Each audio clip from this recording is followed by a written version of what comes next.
जिल्ह्यामध्ये मोठ्या प्रमाणात गँगवॉर चालू आहेत. कोयता गँग आहे.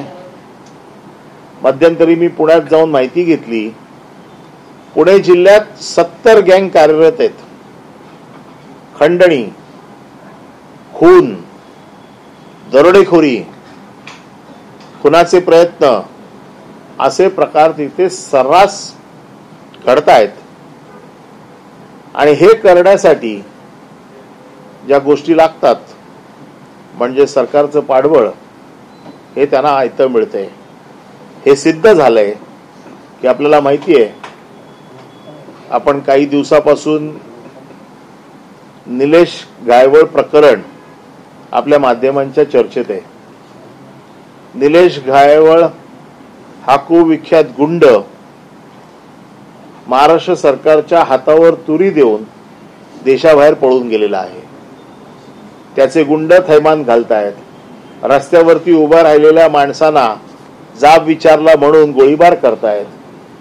अशा निलेश गायवळच्या भाऊला सचिन बन्सीलाल गायवळ याला योगेश कदम यांनी रिव्हॉल्वर किंवा शस्त्र परवाना मंजूर केलेला आहे. हा शस्त्र परवाना मंजूर करताना, कारण शस्त्र परवाना घेण्याची एक पद्धत असते. शस्त्र परवाना अर्ज करावा लागतो. तो अर्ज स्क्रुटिनीला जातो. स्थानिक पोलीस त्याची पूर्ण चौकशी करतात. त्याच्यावर किती गुन्हे आहेत ते बघतात. त्याच्या घरची पार्श्वभूमी बघतात. शस्त्र परवान्याची त्याला गरज आहे का बघतात. त्याच्या जीवाला कोणापासून धोका आहे हे बघतात. आणि जर पोलिसांना वाटलं की याला शस्त्र परवाना देणं गरजेचं आहे तर शस्त्र परवाना दिला जातो. शस्त्र परवाना हा सोपा विषय नाही. शस्त्र परवाना मिळवण्यासाठी ज्याला शस्त्र दिलं जातं त्याची समाजात एक इब्रत असावी लागते. त्याचं समाजात एक स्थान असावं लागतं.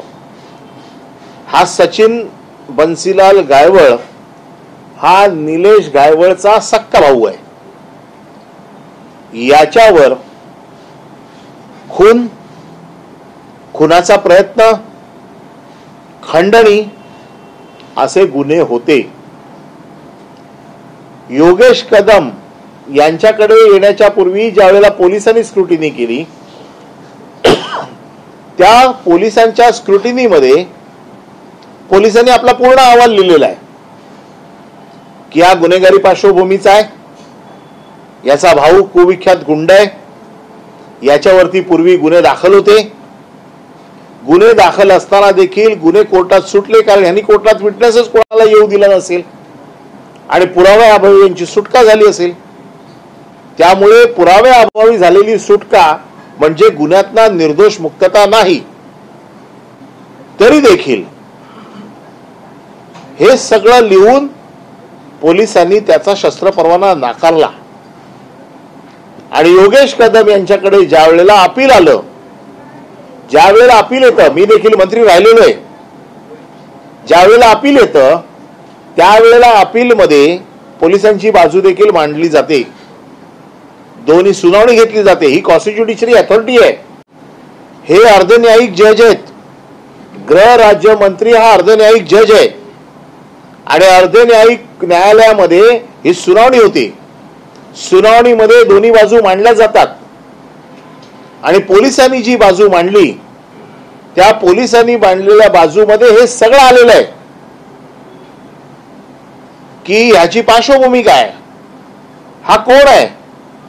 तरी देखील योगेश कदम यांनी त्यांचं जे काही जजमेंट दिलेलं आहे, त्यांचे जे काही आदेश पारित केलेले आहेत त्याच्यामध्ये हा माणूस किती सज्जन आहे, याला पैशाची ने-आण करण्यासाठी शस्त्र परवान्याची गरज आहे. अरे मोदी साहेबांच्या राज्यामध्ये किती कॅश घेऊन जायला परवानगी आहे? 2 लाखाच्या पुढे कॅश घेऊन जायला परवानगी नाही. 2 लाखाच्या पुढे घेऊन जायची असेल तर बँकेचं सर्टिफिकेट लागतं. आणि ह्यांनी म्हटलेलं आहे लाखो रुपयाची कॅश मला वाहतूक करावी लागते, मला द्यावे लागतात पैसे. ही लाखो रुपयाची कॅश आली कुठून? हे लाखो रुपये कोणाचे आहेत, ते कोणाला दिले जातात? आणि ज्या माणसावरती शस्त्र बाळगल्याचा गुन्हा आहे बेकायदेशीर, ज्या माणसावरती खुनाचा गुन्हा होता, ज्या माणसावरती खंडणीचा गुन्हा होता, जरी तो न्यायालयातनं सुटला असेल तरी त्याची पार्श्वभूमी तर डागाळलेली आहे.